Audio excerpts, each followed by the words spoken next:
Hi there! You're listening to the Parent Ed podcast by Focus on the Family Singapore. While there are no perfect families, every relationship can turn the corner.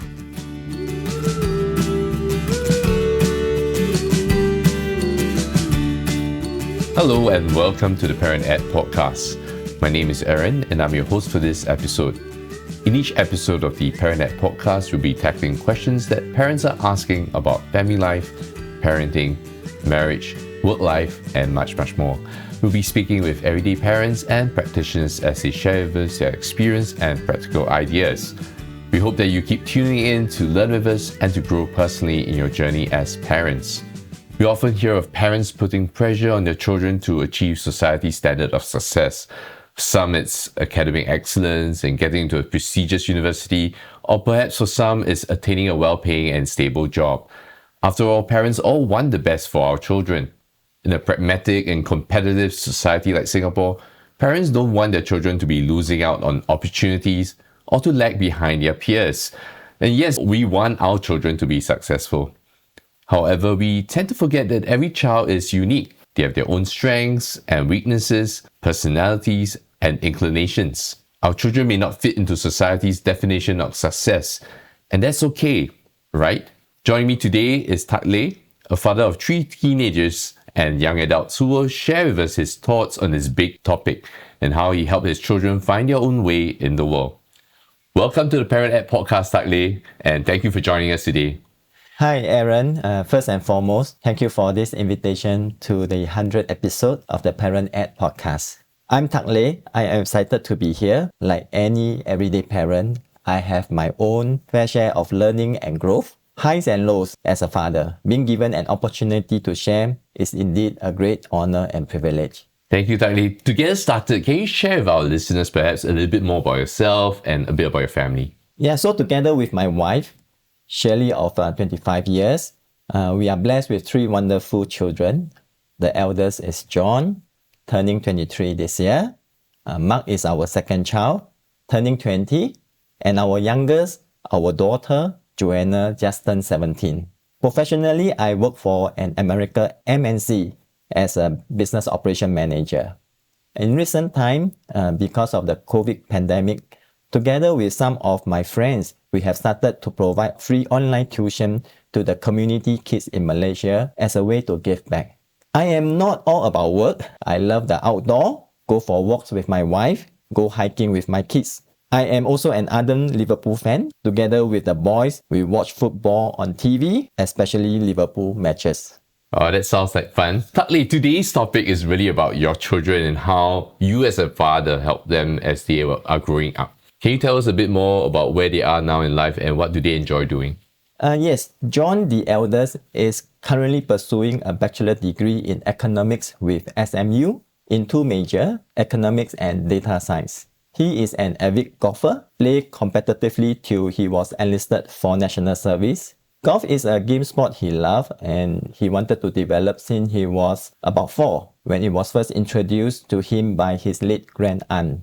I remember when he was about 7 years old, he told us specifically he wanted to focus on golf, drop all music classes entirely. We supported his suggestion. Interestingly, he had picked up playing the guitar in recent times. He will finish school in 1.5 years' time, so he is thinking through and exploring future opportunities to blend the skills and knowledge he has acquired from both his academic and sporting journey. For Mark, he's currently in first year with Temasek Polytechnic, pursuing a diploma in electronics. His academic journey is quite an adventure. He was diagnosed with dyslexia and mild language deficiency. Reading and English comprehension were his worst nightmare. After P6, he progressed to normal technical stream in secondary school. It was there he found his niche. The subject offering was more technical than academic in nature. He began to excel in the building and constructing of things, such as robotics and computer animation. After his 4 years of secondary school education, he did well to be offered the course he desired to pursue in ITE and now with Temasek Poly. Now Mark enjoys sport climbing, so he enrolled himself into the Poly CCA. He commit his time to training with them and aspire to represent Temasek Poly for future competition. For our daughter, Joanna has completed her O-level and now doing her A-level in Raffles Institution. Her main choice of subjects is chemistry and geography, as she has developed interest in the field of ecology and biodiversity. This is partly due to her exposure to nature when I took her for multi-day hikes. Beyond academic, Joanna took up running with Active FG when she was 9 years old. She loves the track and trains regularly 3 times a week with the school team. During her off-season, she will do her crochet and knitting. Wow, what an interesting blend of both outdoors, being competitive in sports, as well as having that quiet side where they are able to develop certain habits and perhaps even a hobby. Dudley, can you share with us what's your approach to parenting when it came to your children's education, and how do you come to this approach? The 3 of them are uniquely different, wired differently in terms of personalities, abilities, talents, and strengths. We as parents must first accept them completely. Not every child is academically smart, but every child has a nature, potential which can be nurtured. In Singapore, we are very thankful that there are many pathways to succeeding in life and to make contributions to society at large, as long as one desires to work towards it. When Mark was diagnosed with his condition at 8, we had a heavy heart. We were concerned, will he be okay? Will he match up to our academic system? We did what was necessary to put him under Dyslexia Association of Singapore intervention program, while continue to support and love him. I remember the words of encouragement from the educational psychologist to us. Help him reach his potential, not what the world or we expect of him. So we remain hopeful yet down to earth. Secondly, the 3 are on different pathways. Each of them is pursuing different academic routes and discipline. Each discipline requires different core abilities. For example, in track and field, Usain Bolt is the world record holder for 100-meter and 200-meter sprint. The fastest man, but he is not a marathoner. He even switched from 400-meter to 100-meter as he worked with his coach. Therefore, knowing our children individually is part of the process of discovery and development of potentials. As parents, we observe how they play on their own, how they play with each other, and how they socialize with other kids. All these are signposts of what they like to do and incline towards that will eventually guide them to choose the preferred course of study or discipline, including their aesthetic development through CCAs. Thirdly, as parents, we also go against the grains of putting expectation on our children. There is no expectation on academic grades, and we encourage them to put in their best effort. By saying this, we as parents, we don't nag at them, we don't fret, we don't become fearful. Even if they experience setback, we learn to empathize with them because we believe the children themselves aspire to do well. They don't set themselves up to fail. I learned a great deal in Mark's academic journey, especially during his primary school years. I remember those occasions when I lost my cool while coaching him in his studies. I was frustrated, but his non-verbal response to me was, "It's not that I'm not trying." Looking back, I wish I could have been more empathetic to understand his world. So it was also a learning journey for me to recognize my own shortcomings as a father. I clearly remember that eventful day when PSLE result was released. We saw Mark raising both his hands triumphantly right in front of the school hall when the school principal announced that all students had passed their PSLE. Wow, I saw from behind. He was so happy. He was celebrating. It was then that it dawned upon me that all he has been working towards was simply to pass his PSLE, not thinking about grades, not thinking about score, nor the streaming. His hurdle was to pass PSLE, which he did, and we learned to rejoice with him. Last but not least, education is important, but it's not everything. We approach learning and growth in a holistic way, which include their physical, mental, emotional, spiritual, and social well-being. We all know this world today is fast-moving and fast-changing, uncertain, complex, volatile, ambiguous. To begin this approach, we must put in much effort to shepherd their hearts towards helping them to embracing their own uniqueness and strength. Through this process, they gain confidence and blossom in their own way and develop character traits like resilience, perseverance, self-control. Beyond that, considering others before self, exercising compassion towards others. Thanks for sharing that about especially discovering their own strengths and preferences. You know, what if my child takes a longer time, right, to discover their own strengths and preferences? What would you recommend for parents, especially if they are very anxious about it? Like, I don't see my child progressing, I don't see my child improving, whether it's in their academic or even in their social skills. Perhaps for what you experienced when your son was much younger, you don't really see that progress. How will you help parents encourage them? It is important for us as parents to believe in our children and believe in the process of the influence that a parent can have on the children. Because we are authoritative figure, so however we feel, however we think, they will take that cue from us. As parents, we must learn to be very, very patient. If we are not patient, then we will lose our cool very easily. And that actually doesn't help them to grow. So we need to give them time to have that patience to let them grow and to blossom. What are some feedback or comments your children gave to you when you were patient with them? What was the outcome of that?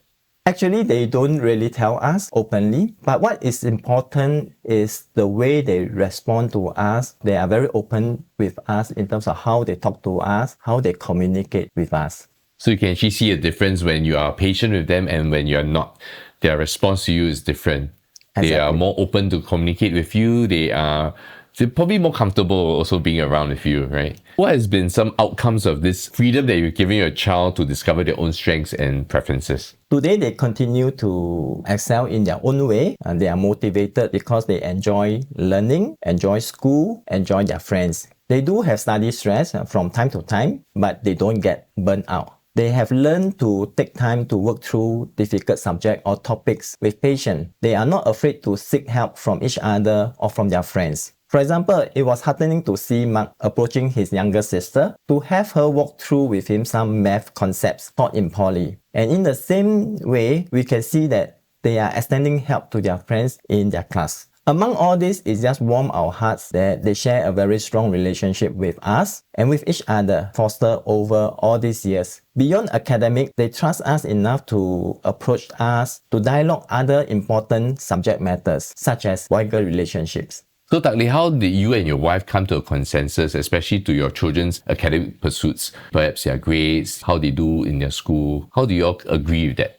I think first and foremost, both my wife Shirley and I, we work towards having the same values, belief system as to how we want to parent our children, how we want to raise a family, and what is the family all about. And we see that in Singapore, while there's a lot of focus on education, we know that to succeed in life is not just about education. So we see that they need to have a holistic development for their life. So when it comes to grades, if I were only to award the boy or the girl who is doing well, how will the one who is struggling feel? So we treasure every child as they are. And we know that it will be a journey for them to grow, which will take time. So you are saying that you didn't reward or punish your children when they are not doing so well?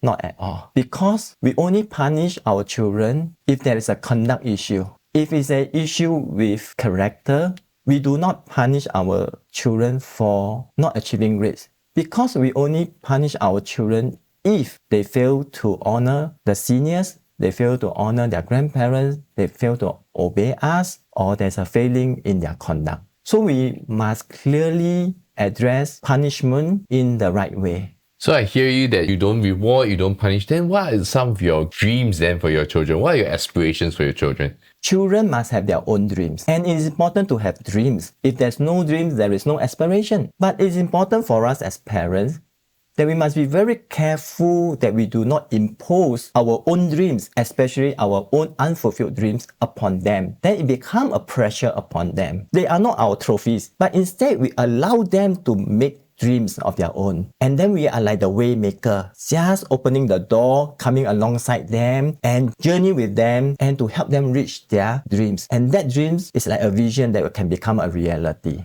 Thank you for sharing so candidly about how each child is unique and they have all different needs, be it through their school activities, their friendships, and even their relationship with you. What do you do to build each child's confidence? How do you spur your children on, especially when they face setbacks? Generally, the lack of confidence is largely due to self-doubt. We as parents must first know them and their uniqueness.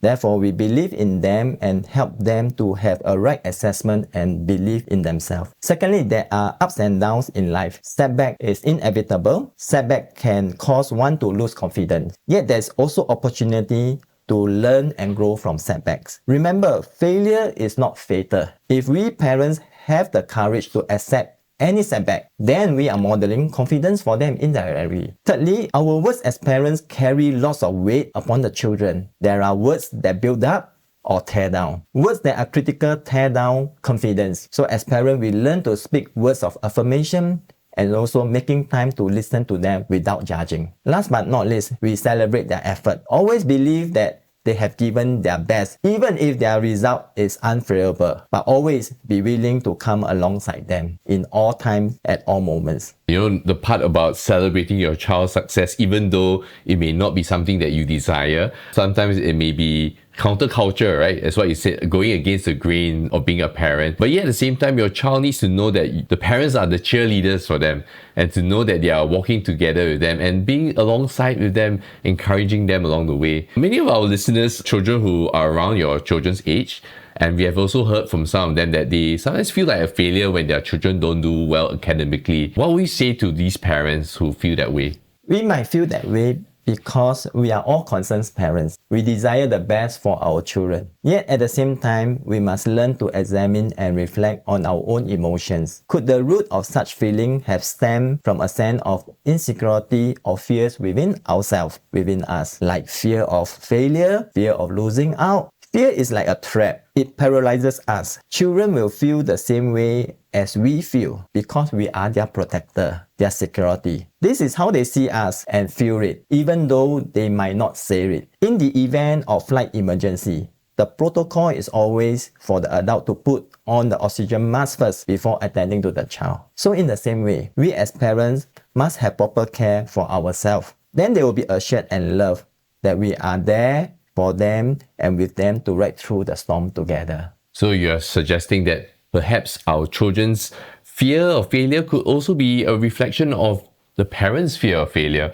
or perhaps the parents' fear of something, insecurity, or perhaps just uncertain about the future, and that may actually reflect onto the children's life. So that's something that I think probably as listeners, we can examine ourselves. Are there any fears that we may have that we are actually projecting on our children? And maybe our children are observing our cues and seeing, what am I afraid of, or what should I be afraid of? And that's where they may be resulting in perhaps not being able to make friends or not being able to do well in school just because they are afraid.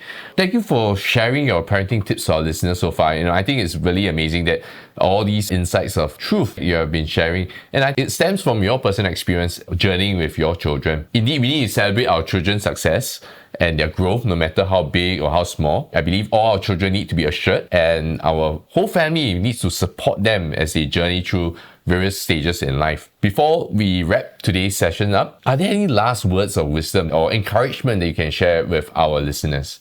Our children are precious. Remember, before we first received them into our arms, they were uniquely knitted and formed in their mother's womb. That birthday, we celebrated life. Today, let us continue to celebrate life, love them as they are, and come alongside them to help them discover and develop their unique strengths and talent and support their interests. And like a shepherd, nurture their hearts to developing good character traits that will prepare them for the world. Thank you, Tak Leh, for sharing your personal stories with us. To all our listeners, we recognize that every child is a precious gift to us. May we as parents start to connect and celebrate each child uniquely and as a family. I'm sure you all benefited from this podcast. As this is our 100th episode, I want to especially thank all our podcast guests and listeners for reaching this milestone. We'll be launching Season 2 of the Parent Ed Podcast with fresh content and a wonderful lineup of guests on our show. We hope that you continue to support us by tuning in and sharing the podcast. Let's keep learning and growing in our parenting journeys. Until next time, have a great week with your family.